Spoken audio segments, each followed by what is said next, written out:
Ok, donc dans Illustrator,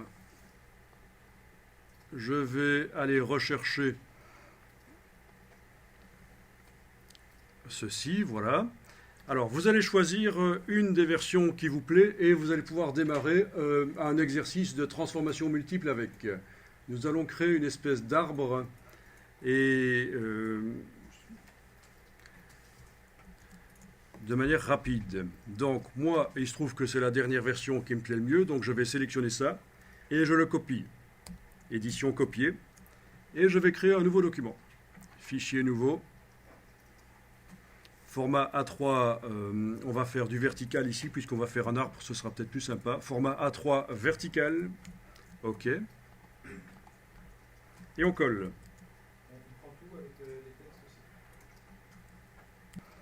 OK, donc dans la palette des calques, j'ai le groupe qui contient le texte et le groupe qui contient, dans le groupe qui contient le texte, j'ai également le groupe qui contient les pétales. Voilà. Ok, le texte ne m'intéresse pas, alors ce que je vais faire, c'est faire dégrouper en fait. Hein. Donc vous avez votre groupe général qui est sélectionné, vous allez dans le menu Objet, Dissocier.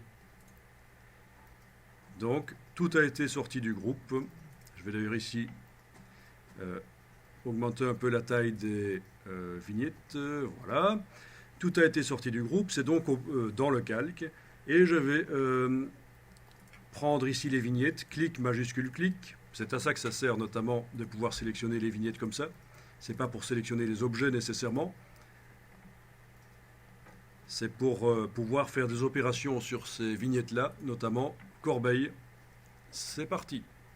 Vous n'avez plus que votre groupe avec les pétales de la fleur. Et je vais enregistrer ce document sous un premier nom ici. Arbre version 1. Voilà, arbre on a dit. Voilà, voilà.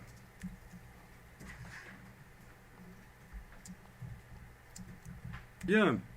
Alors on va réduire la fleur parce que évidemment le document A3 vertical va contenir tout un arbre et je vais mettre la fleur à la dimension qu'elle doit avoir. Et donc pour ça, tout est sélectionné. Vous avez votre groupe fleurs qui est sélectionné. Et je prends l'outil de transformation manuelle, touche majuscule Alt et je réduis. Voilà. Et ça foire. Et c'est tout à fait normal, c'est super intéressant. C'est artistique ça. Alors, on va expliquer pourquoi ça foire. Donc, j'annule, édition annulée. Alors, pourquoi est-ce que ça foire? Il y en a qui ont découvert, parce qu'ils connaissent déjà un peu Illustrator, je crois. C'est parce que quand je réduis les objets ici, les contours, les épaisseurs de contours ne se réduisent pas. Ça reste la même épaisseur.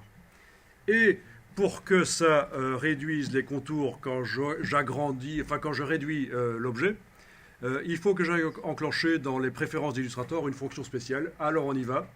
Préférences générales. Et on coche mise à échelle des contours et des effets.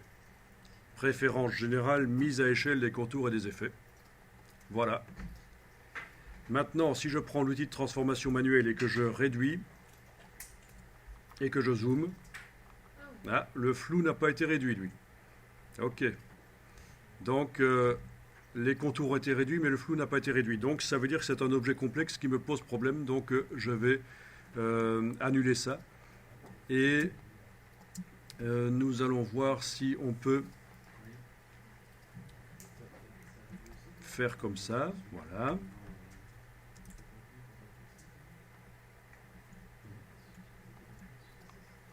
Eh bien non.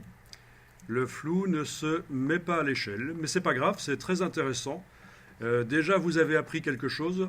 L'option mise à échelle des contours et des effets pour faire en sorte que quand on réduit un élément, le contour se réduise avec. Sauf que ça a des limites en fait. Pour des objets très complexes comme celui-ci, ça ne marche pas. Et on va donc voir la solution. Le flou ne se met pas à échelle. Vous avez vu ça? Tout le monde a vu? Voilà, vous avez annulé la réduction et nous allons procéder par un système qui est super intéressant, qui consiste à créer ces illustrations au départ de plusieurs autres. Donc on va dire que je mets au point ici l'aspect de ma fleur. Je vais l'enregistrer en tant que document Illustrator compatible PDF et le ramener dans un autre document Illustrator comme si c'était une image en fait. D'accord? Donc on va faire ça. Vous allez d'abord recadrer avec l'outil de recadrage ici. Voilà. Outil de recadrage, on va recadrer.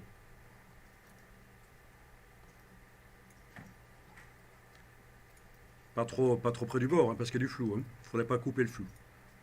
On va enregistrer ça sous le nom Lotus.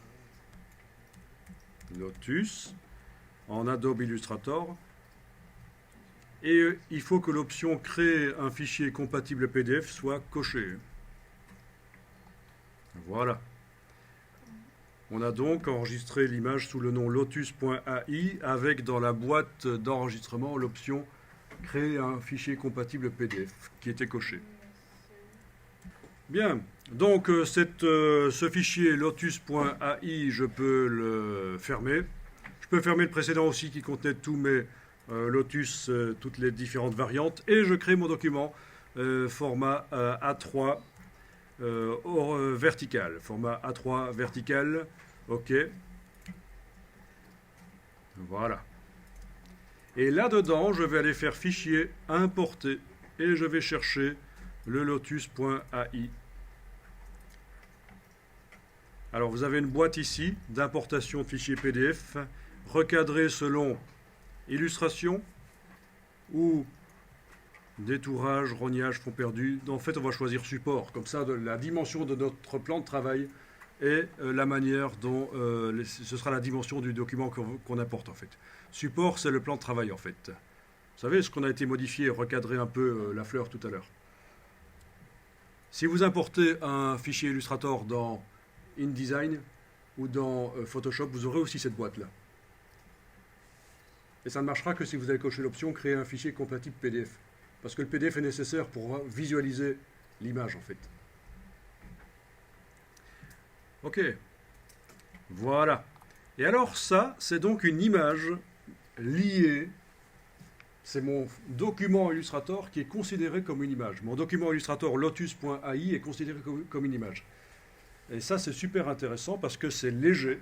Ça ne prend pas de ressources informatiques.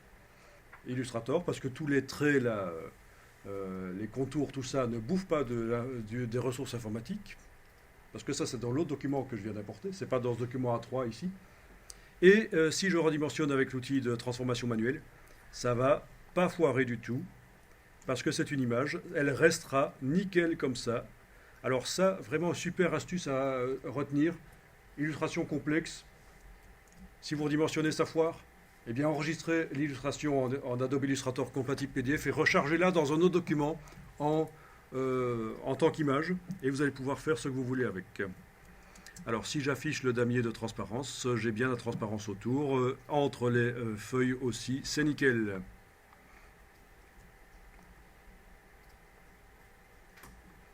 Voilà, je vais enregistrer ce document A3 sous le nom arbre VS2, en fait. Ou alors j'écrase le premier, arbre VS1 peut-être? Oui. Arbre VS1. Voilà. Donc j'enregistre le document format A3.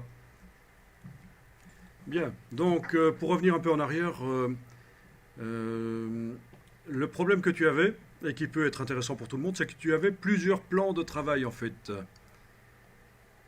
Parce que c'est vrai qu'avec l'outil plan de travail, quand on trace, ça fait un deuxième plan de travail.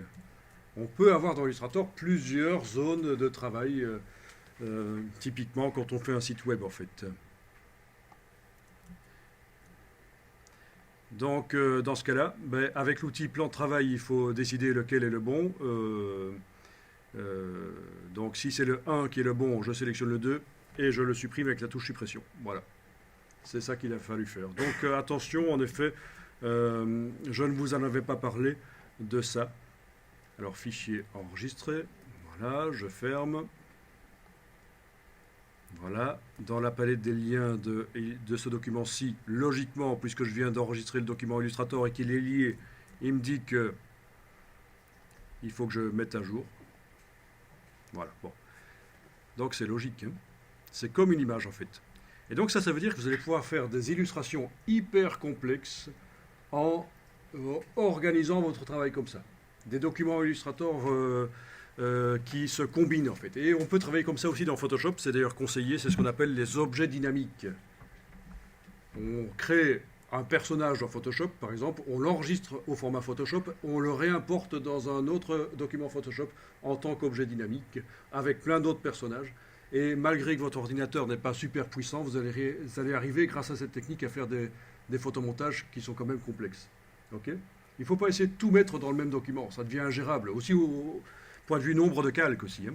Ici, je n'ai qu'un seul élément. Et bien sûr, si je vais modifier l'image originale, le fichier Illustrator original et que je le réenregistre, ça se répercutera ici, hein. On est d'accord? Logique, hein, puisque c'est un fichier lié. Donc je peux très bien avoir dans Illustrator à la fois le fichier original et le fichier lié, le document A3 ouvert en parallèle. Comme ça, voilà. On voit. Ça, c'est mon document que j'ai importé dans le format A3 ici. Si je vais modifier quoi que ce soit, comme ajouter une petite étoile ici, par exemple, voilà, je vais ajouter une petite... Dans le plan de travail, il faut que ce soit dans la zone du plan de travail, évidemment. Voilà. OK. Je fais fichier enregistré. Dans le document de gauche, dans la palette des liens, fenêtre lien, ah ben il n'y a même pas besoin puisqu'on avait demandé la mise à jour automatique au fait. Il a fait apparaître l'étoile tout de suite, vous avez vu? On avait demandé dans les préférences Illustrator la mise à jour automatique des liens. Donc voilà, c'est automatique en fait, en plus. Donc il ne faut pas croire que le fait d'utiliser la fleur en tant qu'image dans le document A3 nous empêche de la modifier. Pas du tout. Je peux encore aller la modifier sans problème. Fichier enregistré dans le document de droite. J'attends un peu dans le document de gauche. Voilà. Bon.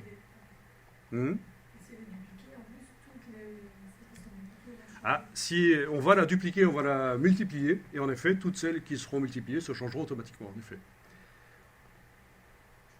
Et si j'en veux des différentes, il faudra que je fasse des fichiers images différents. Dupliquer le fichier lotus.ai sur les disques durs, faire des variantes. Donc après, ça devient un peu compliqué. C'est de la gestion personnelle de ces illustrations. Bien, donc vous avez votre fleur qui est assez petite comme ça sur votre format A3. Vous la sélectionnez et nous allons lui appliquer un effet de transformation. Donc dans la palette des calques, ça va être intéressant de voir un peu ce qui se passe. Et également dans la palette aspect. Donc vous devez avoir ces deux palettes qui sont visibles, palette des calques et palette aspect. Ok.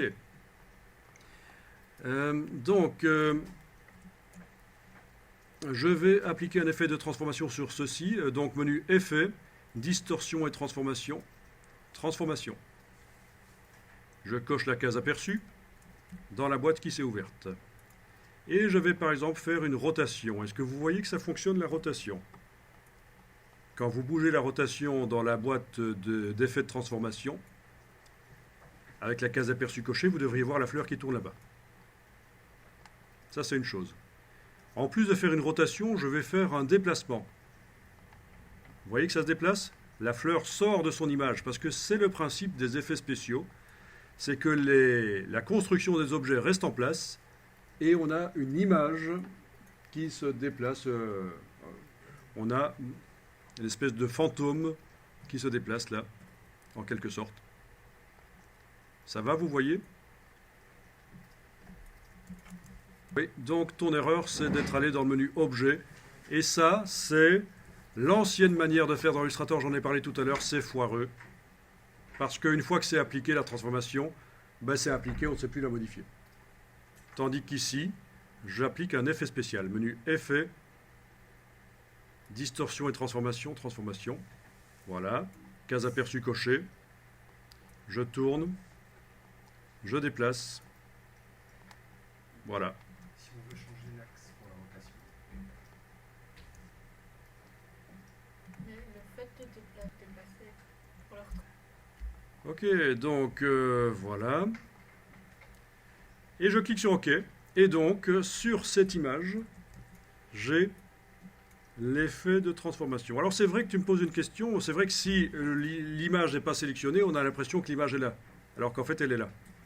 Mais il ne faut pas oublier qu'on a la palette affichage tracée, qui me montre vraiment où se trouve réellement l'image.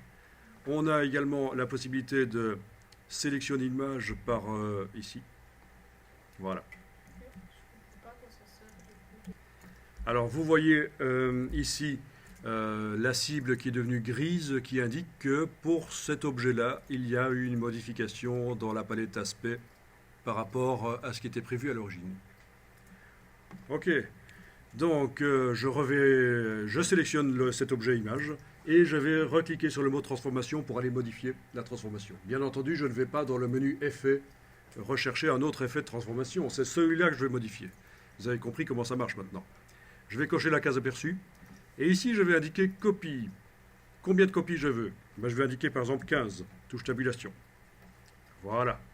Vous avez 15 fleurs qui se répètent.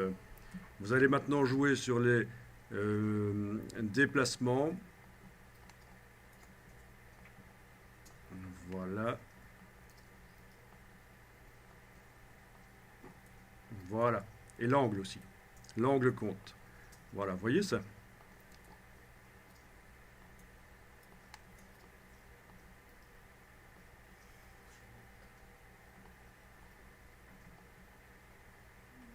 Vous avez dit dans quoi, monsieur, pour faire tout ça? Donc, je viens d'aller remodifier la transformation de cet objet. J'ai indiqué que je veux 15 copies, mais c'est peut-être un peu beaucoup. Je vais indiquer éventuellement que j'en veux 5. Voilà, touche tabulation pour valider. Évidemment, la case aperçue doit être cochée. Et voilà mes 5 copies. Et je joue sur le déplacement. Ah, c'est bien passé. Voilà, de manière à voir mes copies. Est-ce que c'est toujours un cercle? Oui, Voilà. Voilà. Donc ça fait un cercle, en effet. Parce que c'est une copie avec un angle. Non, avec certains angles, ça fait un arc de cercle. Logique, hein? Mais on n'a pas terminé. Hein?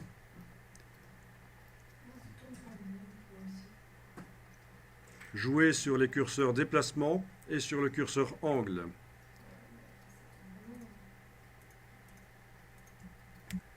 Alors, dans ces cas, vous avez un petit problème, c'est que les curseurs, ils arrivent très vite à leur course au bout, en fait. Et vous allez pouvoir donc indiquer des valeurs différentes ici, plus élevées. En fait, c'est une petite astuce, on peut indiquer des valeurs plus élevées que ce que le curseur peut faire en réalité. Donc, n'hésitez pas à aller plus loin en indiquant des choses ici dans les cartouches.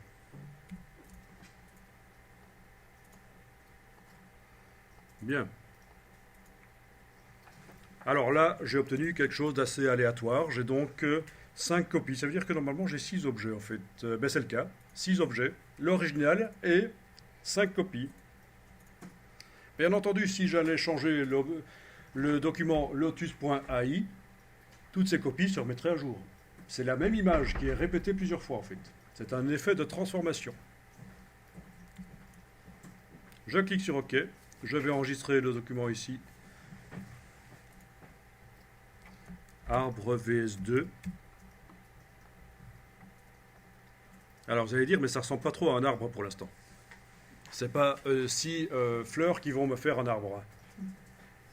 Et donc on serait tenté de dire, ben oui, ben on va aller mettre une deuxième transformation pour transformer ce qu'on a là, le multiplier encore.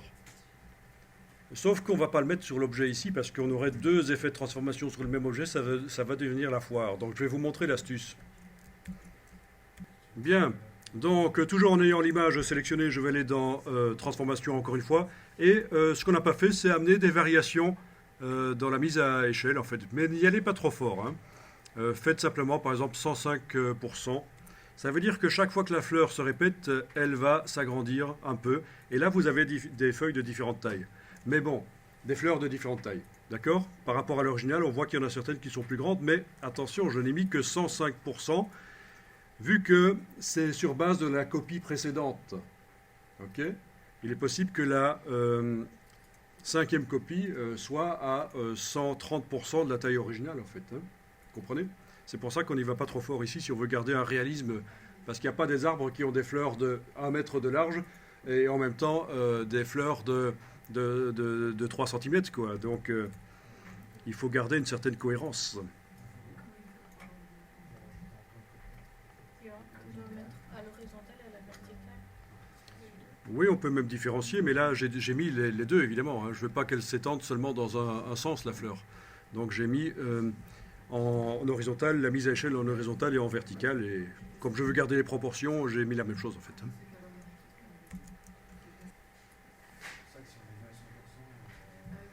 Bien.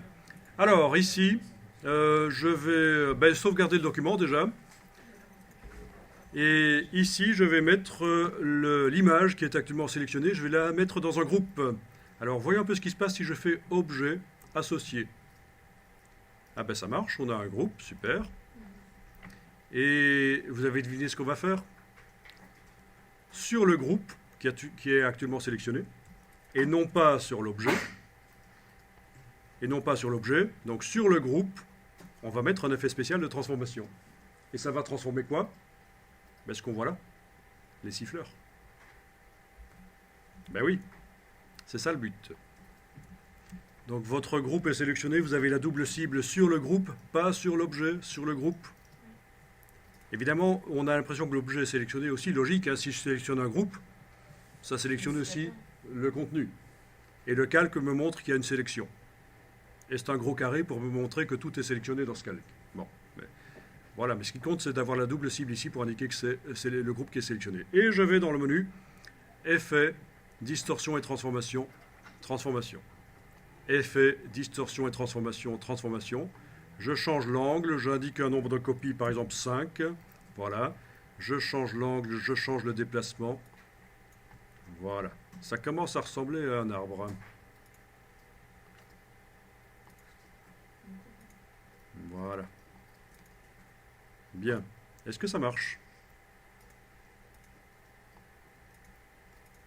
Voilà. N'oubliez pas, vous pouvez mettre des valeurs qui vont au-delà de ce que les curseurs permettent. Donc là, j'ai simplement changé l'angle et le déplacement. Si je mets en mise à échelle 105, 105, voilà. J'ai en plus des variations d'échelle supplémentaires. Mais c'est peut-être pas nécessaire ici. Ça n'apporte rien en fait. Donc je remets 100, 100 en mise à échelle. On a déjà une mise à échelle sur le premier, sur le fichier lié. Bien. Alors ici, je voudrais quand même quelque chose d'un peu plus complexe. Ça ressemble à un buisson. C'est pas vraiment un arbre. Donc, d'abord, vous avez enregistré. Oui, on enregistre régulièrement. On va mettre le groupe dans un groupe. Eh oui. Vous avez votre groupe qui est sélectionné dans la palette des calques. Nous allons le mettre dans un groupe. On fait objet associé. Ok, il ne veut pas le mettre. On va utiliser une autre technique alors. Eh oui, ça ne marche pas. Vous pouvez grouper un objet seul, mais mettre un groupe dans un groupe, ça ne marche pas. Donc on va créer ce qu'on appelle un sous-calque. Vous allez cliquer sur le calque 1, mettre en surbrillance sa vignette, et dans le menu de la palette des calques, vous allez demander Nouveau sous-calque. Un sous-calque, c'est quoi? C'est en fait comme un groupe. Il suffit de glisser maintenant. Ah oui, il faut cliquer sur OK ici. Il suffit de glisser maintenant le groupe ici dans le sous-calque. J'ouvre. Voilà. C'est comme si j'avais mis le groupe dans un groupe, sauf qu'il s'appelle calque 2. Oui, c'est bizarre, mais je peux l'appeler, je peux le renommer, hein. Je peux l'appeler super groupe. Voilà. Bien. Donc sur ce super groupe qui actuellement est sélectionné, la double cible est sur lui. Je vais aller mettre un effet de transformation. Effet, distorsion et transformation, transformation. C'est comme ça que vous allez vous en sortir si vous devez faire des transformations multiples. Il ne faut pas les mettre toutes sur le même objet, c'est foireux, ça ne marchera pas. Il faut les hiérarchiser en fait. Donc là, je vais à nouveau faire 5. Donc ça veut dire que j'ai combien d'objets au final? 5 x 5, 25 x 5, 125 objets finalement. Voilà, et ça ressemble à un arbre. Ça dépend des réglages, hein. Alors ça peut devenir un peu lourd, hein. Ne vous étonnez pas, ça peut devenir un peu lourd. C'est pour ça qu'il vaut mieux éviter de faire ça sur des vecteurs complexes. Waouh! Peut-être décocher la case d'aperçu le temps de bouger les curseurs.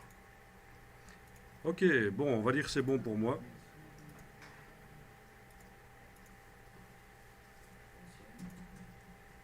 Bien, donc quand le super groupe ici, le sous-calque, l'ancien sous-calque est sélectionné et que je vais voir dans la palette aspect, je vais pouvoir aller modifier donc sa transformation.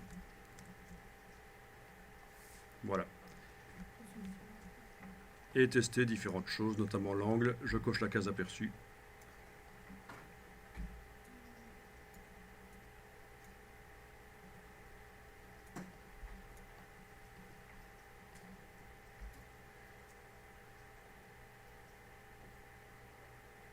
Bon, ça devient difficile, évidemment.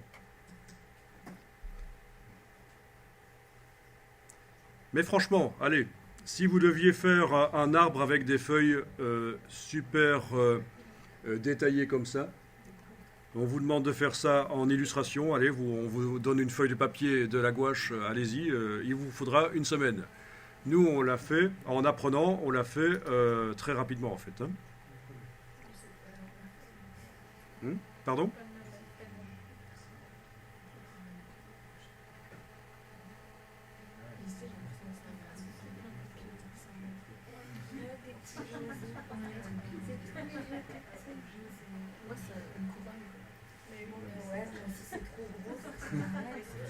Ok, je vais donc enregistrer le document. Voilà.